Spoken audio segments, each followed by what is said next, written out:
स्वामी, आप तो त्रिकालदर्शी हैं। भूत, भविष्य और वर्तमान सब आपके सम्मुख है। मैंने मनुष्यों, देवताओं, असुरों और ऋषियों की अनगिनत कथाएं आपसे सुनी हैं, परंतु आज मेरे मन में एक रहस्य उमड़ रहा है। जगत के अनेक लोग नाग नागिन की पूजा करते हैं। कोई उन्हें देवता मानकर पूजता है तो कोई उनसे भय खाता है। कहते हैं कि नागों में अपार शक्ति और अद्भुत रहस्य छिपा है। आप मुझे बताइए, नाग नागिनों का रहस्य क्या है? देवी, नाग नागिन केवल सर्प नहीं बल्कि ऊर्जा और चेतना के प्रतीक हैं। संसार के अनेक रहस्यों में नागों का स्थान अद्भुत है। तुमने सही कहा, कोई उन्हें पूजता है, कोई उनसे डरता है, परंतु उनके जीवन में ऐसी अनेक घटनाएं छिपी हैं जिनसे मनुष्य बहुत कुछ सीख सकता है। आज मैं तुम्हें एक ऐसी रहस्यमय कथा सुनाता हूं जो एक नाग और नागिन से जुड़ी है। यह कथा केवल रोमांचक ही नहीं बल्कि गहन आध्यात्मिक रहस्य समेटे हुए है। बहुत काल पूर्व राजस्थान की मरुभूमि के समीप एक गांव था जिसका नाम था सर्पग्राम। यह गांव हरियाली और झीलों से भरा हुआ था।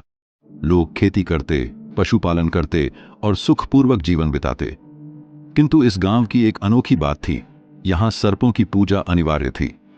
हर घर में नागों की प्रतिमा थी और प्रत्येक वर्ष लोग नाग पंचमी पर बड़े उत्सव करते। किंतु इस गांव के मंदिर में एक रहस्य छिपा था। कहते हैं कि इस गांव पर कभी एक नागराज का श्राप था। 100 वर्ष पूर्व गांव का एक लालची जमींदार था, भैरव सिंह। उसने धन और भूमि की लालसा में नागों के प्राचीन वासस्थान को नष्ट कर दिया।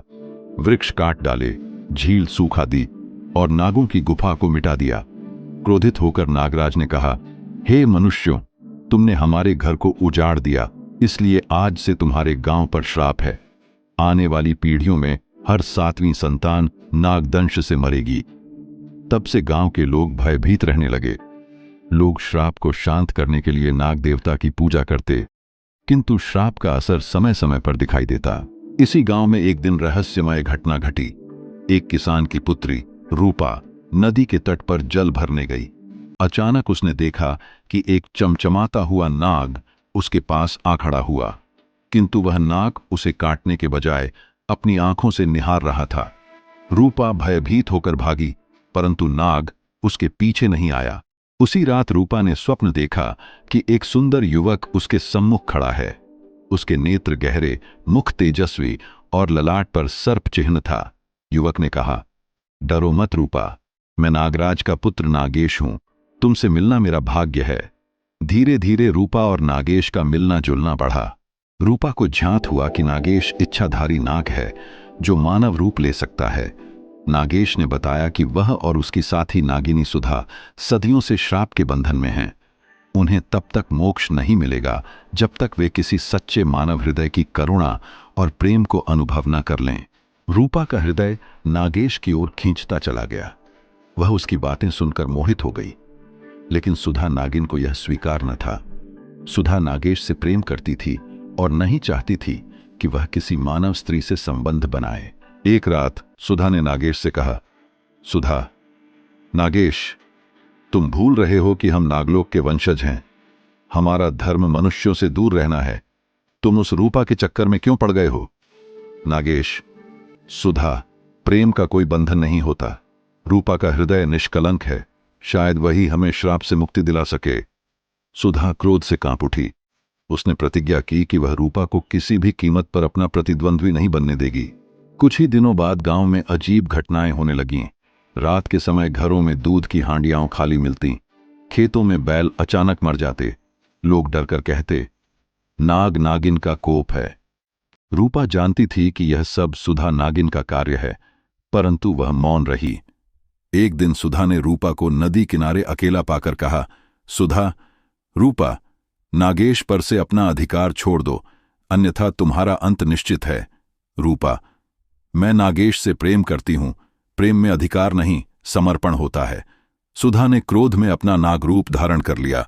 वह फुफकार उठी, किंतु उसी क्षण नागेश वहां आ पहुंचा और उसने सुधा को रोक लिया। नागेश, सुधा, यदि तुम सच में मुझसे प्रेम करती हो तो रूपा का अनादर मत करो। उसका हृदय हमें श्राप से मुक्त कर सकता है। सुधा आहत होकर विलाप करने लगी। गांव के मंदिर में महाशिवरात्रि का दिन आया।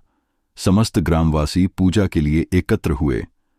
रूपा ने संकल्प लिया कि वह शिवलिंग पर दूध चढ़ाकर नाग नागिनों के श्राप को समाप्त करेगी। ज्यों ही वह शिवलिंग पर जल और दूध चढ़ाने लगी, अचानक मंदिर के भीतर नागेश और सुधा दोनों प्रकट हो गए। उनका वास्तविक नागरूप सबके सामने था। लोग भयभीत हो भागने लगे। रूपा ने हाथ जोड़कर कहा, हे भोलेनाथ, यदि मेरा प्रेम सच्चा है तो कृपा कर नागेश और सुधा को श्राप से मुक्त कर दीजिए। उस क्षण आकाश गूंज उठा। गुफा से शिवजी की वाणी प्रकट हुई, शिव, देवी, देखो, यह वही क्षण है जिसका मैं वर्णन कर रहा था। मंदिर में सभी ने सुना, नागेश और सुधा, तुम्हारा श्राप आज समाप्त होता है। रूपा के निर्मल हृदय ने तुम्हें मोक्ष दिलाया है। अब तुम नागलोक लौट जाओ और शांति से वास करो। ज्यों ही यह वाणी गूंजी, नागेश और सुधा दोनों प्रकाश किरण बनकर आकाश में विलीन हो गए।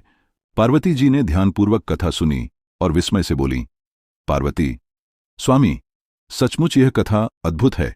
नाग नागिन केवल भय का कारण नहीं, बल्कि प्रेम, त्याग और मुक्ति का भी प्रतीक हैं। शिव, देवी, यही इस कथा का मर्म है। नाग केवल शरीर नहीं, वे ऊर्जा के वाहक हैं। मनुष्य के भीतर भी नाग शक्ति अर्थात कुंडलिनी शक्ति छिपी है। जब तक वह जागृत नहीं होती, जीवन अधूरा रहता है। पार्वती, स्वामी, अब मैं समझ गई। नागों का रहस्य केवल लोक कथाओं में नहीं, बल्कि हमारे भीतर छिपे आध्यात्मिक सत्य में भी है। भोलेनाथ मुस्कुराए और बोले, शिव, देवी, याद रखो, भय से नहीं, प्रेम और करुणा से ही मुक्ति मिलती है। नाग नागिन की कथा यही सिखाती है कि संसार का हर बंधन प्रेम से टूट सकता है। कैलाश गुफा में शांति छा गई। गगन से मंद गंधर्व गान सुनाई दिया। पार्वती जी के हृदय में करुणा का सागर उमड़ पड़ा और वे बार बार शिव का चरण स्पर्श करने लगीं। सर्पग्राम के लोग भी उस दिन से श्राप मुक्त होकर सुखी जीवन जीने लगे। उन्होंने नाग नागिन को केवल भय का प्रतीक नहीं, बल्कि करुणा और शक्ति का रूप मानकर पूजा आरंभ कर दी। और इस प्रकार भोलेनाथ ने माता पार्वती को नाग नागिन की रहस्यमय कथा सुनाकर उन्हें जीवन का महान संदेश दिया। संसार का सबसे बड़ा रहस्य प्रेम और करुणा है। यही सच्चा शिव तत्व है।